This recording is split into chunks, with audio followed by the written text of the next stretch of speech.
All right, here we go. Rapid fire. Falcons are 3, 53.5 at home to the Saints. I lean under in this one. Saints, yeah, they got to get that offense going. Kamara's averaging three and a half yards per carry. They're still waiting to get Ingram back, and the whole offense so far is throwing to Thomas, who, for you fantasy geeks out there, he has 30 targets and 28 freaking catches. It's unbelievable. But he's been the whole offense so far. And now Atlanta, they finally played an over, scored 31 points and beat Carolina. But the left guard is out. Freeman's supposed to be out. Neal's out. Jones is out. So we'll see if it's a high-scoring game here. I don't think so. Even though they have those injuries, they bounced back and got the big win against Carolina. They're at home again. The Saints got to show me something here, Teddy. Not a good start to the season. They're lucky they're not 0-2. Yeah, and frankly, I'm not excited about either side in this ballgame. Atlanta did something last week that they haven't been doing in the Steve Sarkisian era, and that they scored touchdowns in the red zone. 4 touchdowns in 4 tries last week, including 2 of them Ryan scrambles, including the helicopter play, which was a lot of fun.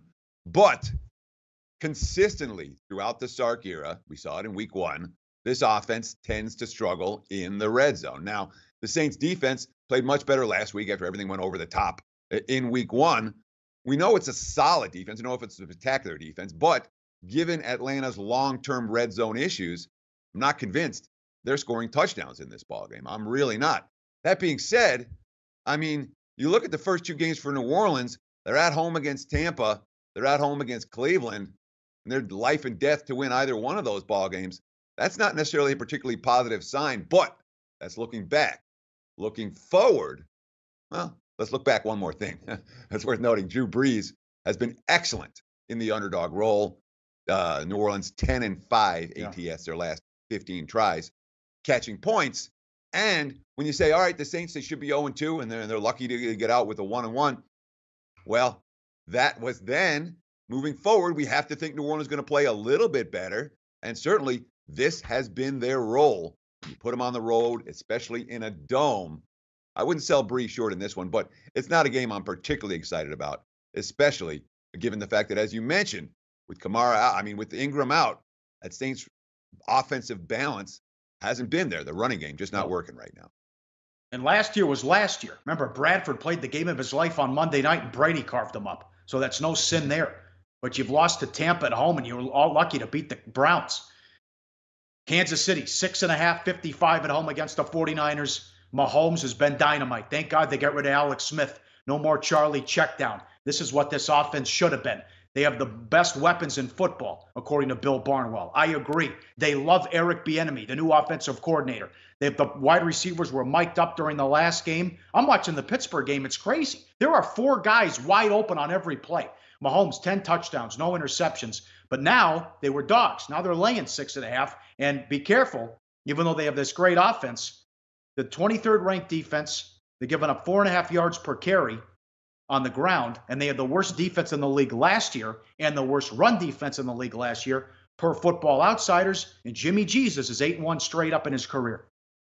Yeah, so it's worth noting long-term how teams do after winning back-to-back underdog victories to start out the season.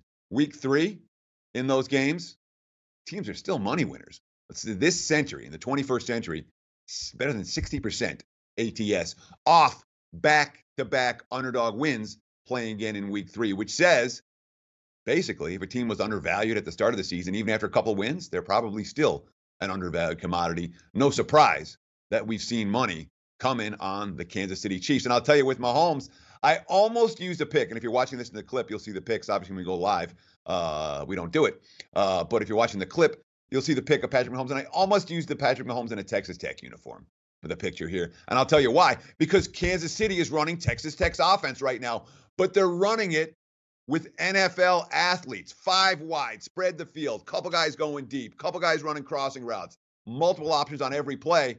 I'll tell you what, the Steelers defense had no idea what to do with it. The Chargers defense had no idea what to do with it. I'm not convinced the 49ers defense is going to know what to do with it either. Mahomes right now is in some kind of a rhythm, but I love the quote from San Francisco last week. Richard Sherman, who's been an absolute difference maker for the 49ers when it comes to leadership on the field and in that locker room. Remember, San Fran basically turned over 80% of their roster, more than that, I think, since Shanahan got there. And last week they won a game. They were up 30-13 against the Lions. They had to hold on for a 30-27 wins. A couple of controversial calls went in their favor late. But Richard Sherman after the game, it felt like we lost. I thought that was a good quote saying, we got to play better. We got to close out. This line looks a little bit rich to me, but more than anything, the Chiefs are a team that should be lined in the 60s right now in the NFL. Not ready to line teams in the 60s. So at 56, I can only look over the total. Like the show? Help us keep the lights on. Please make sure to comment, share, and subscribe to all the Sportsbook Review videos. Thanks so much. Best of luck. Enjoy the game.